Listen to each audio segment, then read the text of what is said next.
This is Neil Schneider for MTBS-TV at GDC 2015. To my immediate right is Trevor Claiborne, Product Marketing Manager for Google Cardboard. I hope I got that right. That's all right, yeah. Wonderful. Now, you were involved with Cardboard from the very beginning, and I mean the very, very beginning. Can you tell us a little bit about your story? Sure. I worked on Cardboard as part of the 20% project, which means that Googlers in their spare time can work on sort of their own projects 1 day a week, 20% of their time. So a number of Google products started this way, including Gmail and AdSense. In the case of Cardboard, I was working on the Inbox by Gmail product before it launched, and I got an email one day like, "Hey, come to my office." I'm like, okay, come to this guy's office. I'm going to show you something. You can't tell anyone about it. Like, okay. And he shows me Cardboard. Not exactly what we had, today, but close enough. It's like, yeah, we want to launch this at I/O. We need some marketing help.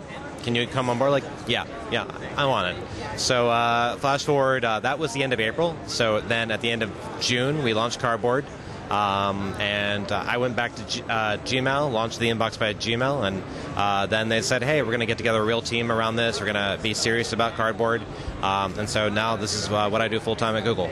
Now, obviously you saw it. I mean, maybe you couldn't explain to our viewers what Cardboard is. There's a handful of us that still don't know what it is. Can you elaborate? Sure. So Cardboard is a virtual reality headset made mostly of cardboard. That does mean it's recyclable. I've got one here. Let's see if it shows up the camera. So it comes flat packed here like a little Amazon package. You unzip it. It has all the parts in it, lenses. We also have a magnet in there that we use for input. Folds together a headset, and then you put your phone in it, and you launch an app, a VR app, and then you look through it. There it goes. Now, you're obviously a busy guy. I'm sure you've got lots of responsibilities at Google. Why did you take an interest in Google Cardboard? Out of anything else you could have been interested in Google? Because, of course, Google does everything, right? Yeah. Virtual reality is just really cool. Like, it's the thing where it's a technology that almost was so many times, and with Cardboard we actually maybe it could be, and we're starting to see VR really come alive for one of the first times in decades, and for Google to be part of that in a way that makes it available to everyone, it's just incredibly exciting. I've worked on a lot of products at Google Analytics, AdWords, but this is just the most fun. I sometimes pinch myself, like, wait, is this really my job? I'm going around playing VR games and getting people to build other worlds, and that's why I'm here. Now, Google Cardboard, I mean, if I'm not mistaken, it's inexpensive, and if you go to the right conferences, you might even get it for free. Actually, when I say inexpensive, how much is Google Cardboard if people wanted to get it? So Google doesn't sell Cardboard itself, but we've made the hardware design open, so there's a number of manufacturers that sell it. Those prices range anywhere from $5 to $10 for just the parts, to upwards of $45 for a cardboard that's made of aluminum and walnut. So there's a lot of variation there. I would say the average cost is around $20 to $30 for a cardboard kit that's ready to assemble. And you're right, we do give it away. So here at GDC, we actually gave away 15,000 cardboard to developers. We want to get more and more developers building VR apps. We've got a couple SDKs, and so that's what we're here at GDC doing.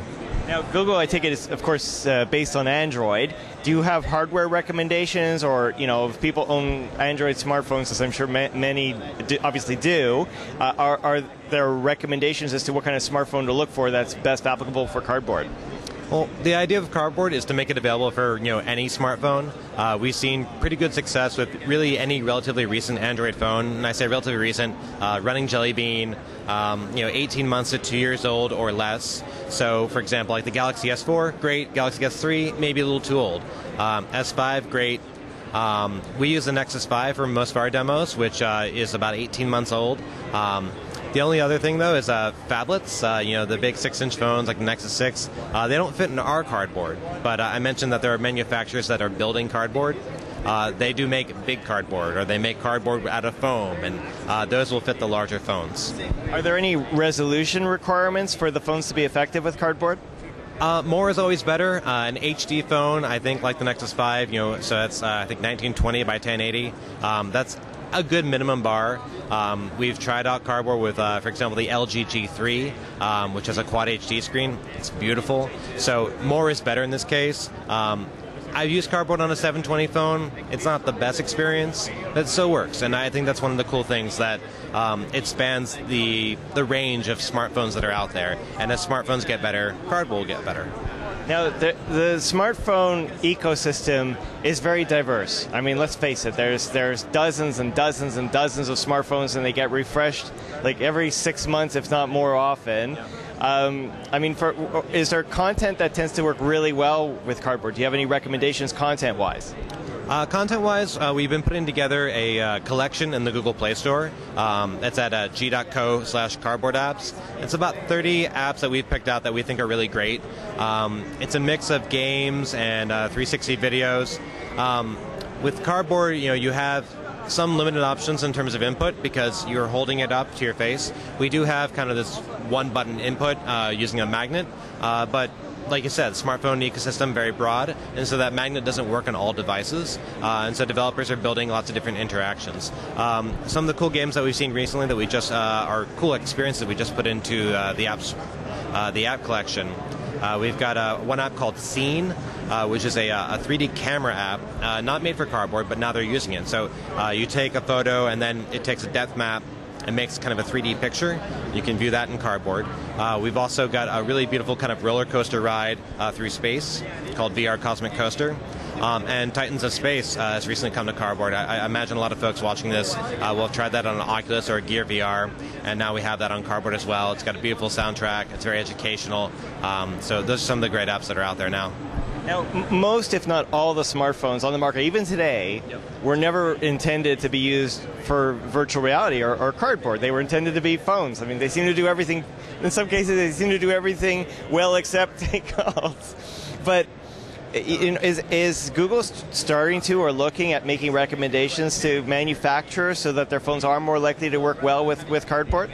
It's something we're looking at. I mean, it's a complicated thing to do. There's a lot of sort of layers. There's the chip makers, there's the OEM builders, and then there's, is there an additional cost in adding VR functionality? So it's something we're talking to. You've seen with the Galaxy Note 4 that you can make a phone really great for VR with some adjustments, but they're difficult to do. So we're working the best we can on the software side, but also we would love it if the OEMs and everyone else along the way could improve the phones for VR, because it's something that's happening and people really enjoy using their phones for VR, and we think it's a great opportunity.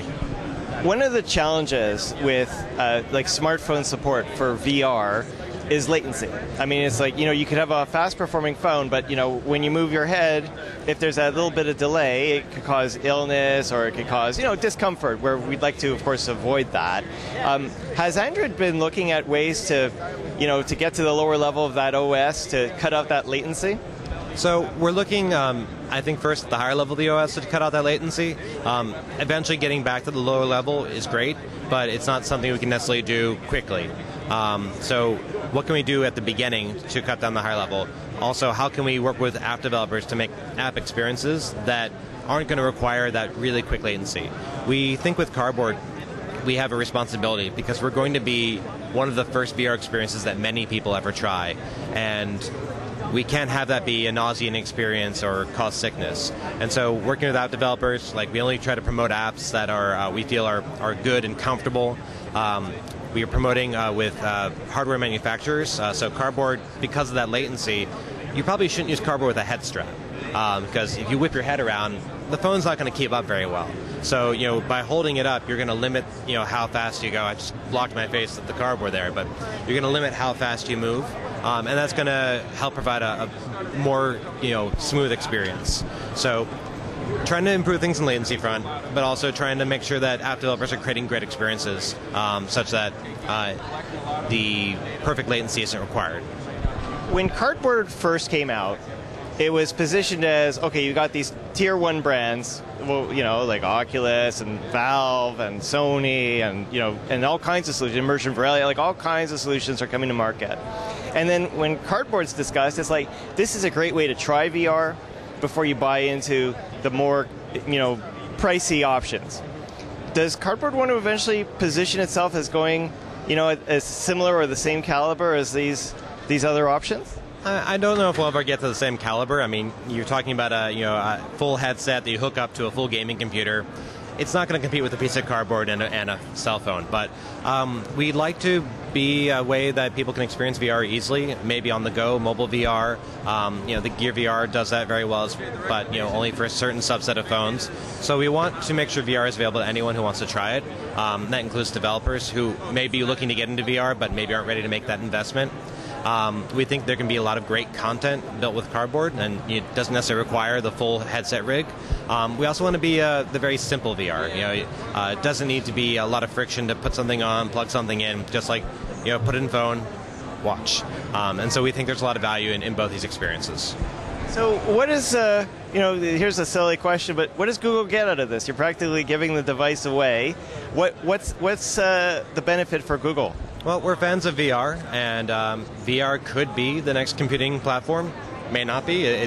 We've said that before about VR, and we'd like to be involved and help people bring it all up. We are trying to be great citizens of VR. We love working with all the other companies that are out there. We're having a lot of fun. We're all very just happy about this is coming. It may be for real this time. And so we're sort of just doing our part. And we're happy to help developers be successful by making their apps available in the Play Store, and mostly just that look of people when they try on cardboard and they just like that alone is just value. We want to make users delighted. Wonderful, wonderful. So one more question, just to summarize for our viewers, what's the fastest way to get their hands on cardboard? Fastest way, go to google.com/cardboard and click Get Cardboard. We've got instructions on how you can make it yourself. You can even do it out of a pizza box, or you can buy it from one of those manufacturers that I mentioned. So in theory, you could get the pizza and get the VR for free. Indeed. You should see what some companies have been talking to us about. Okay, wonderful. Thank you so much for joining us. My pleasure. This is Neil Schneider for MTBS-TV at GDC 2015. Thank you for watching.